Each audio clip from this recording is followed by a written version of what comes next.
I'm Stephanie. Hi, I'm Stacey. And we are freshmen at George Mason University. And we're roommates. Okay, so a little story about how we met. So one day I was basically in my living room, and the way you typically find a roommate is you post a post on Facebook. So I was sitting in my living room, and then something was just telling me that I need to check Facebook. So I go on Facebook, I see Stacey's post. She had literally just posted it 3 minutes ago.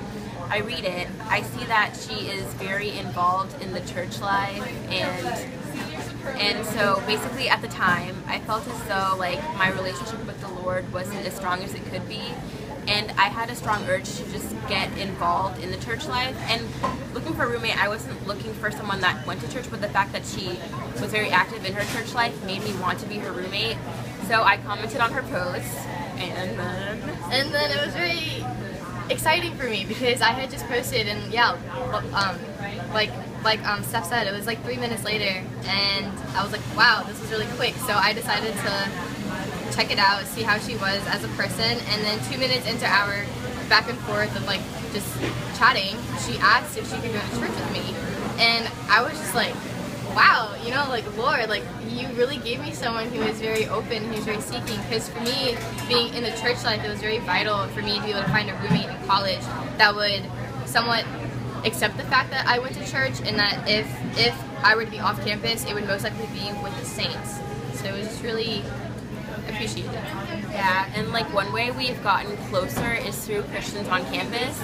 And I guess when it comes to expectations coming in, since I wasn't very active in my previous church, I didn't really know what to expect. But when it comes to being involved in Christians on campus, everyone I've met has been nothing but nice. Everyone has taught me a lot, and I feel like my relationship with the Lord has gotten closer, more than I would have expected. And I feel like if I did come in with expectations, Christians on campus has exceeded my expectations. So I'm very grateful for being a part of Christians on campus. And for me, being in the church life and then coming to college and knowing that we have a Christians on campus here, I didn't have much high expectations at all because I didn't know what to expect. I didn't want to be disappointed and say why is our club not that big? Why don't we have many members? But it's been very successful in a way that we have concrete students who come to every Bible study, and they are willing and seeking, and they make it known that they want to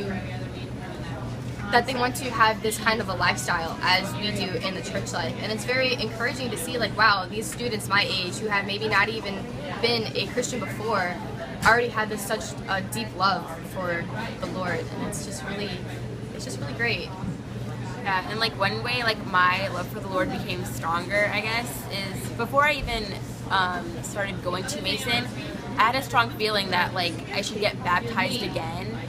And basically when it comes to the fall retreat, so I went, so did Stacey, and it was weighing heavy on my heart that I should get baptized, but for some reason I couldn't bring myself to get baptized. And so a brother asked all of us if anyone would like to be baptized, then you can do it after the meeting. For some reason I didn't want to, and I now looking back, I felt as though it was the devil making me feel I shouldn't, and then so one sister, it's weird, she decided to get baptized, which was very uplifting to me. And so basically the fact that she decided to get baptized just made me feel I should as well. I didn't get baptized during the fall retreat, but the fall retreat as a whole opened my eyes, and it made me realize that I should never ever let the devil hold me back, and if I feel as though I should declare my love for the Lord in any way, I should always do it, and I should never let anything get in the way. So long story short, the weekend after the fall retreat, I decided I'm gonna get baptized. Literally 2 days after, I was sitting in my room. I was I don't know why I didn't get baptized. I was regretting it, and I was I don't know why I didn't do it. So the next Lord's Day, I told some sisters that I would like to get baptized, and then I got baptized. It was, I kid you not, it was probably the best day of my life. When I gave my testimony, I was very happy. Stacey was in front of me, crying. It was. I really felt like the Lord was with me, and that was the closest I've probably ever felt to the Lord, and I'm so grateful that I decided to declare my love for the Lord in that way. So yeah, that was very uplifting for me, and I have the fall retreat to thank for that. Yeah.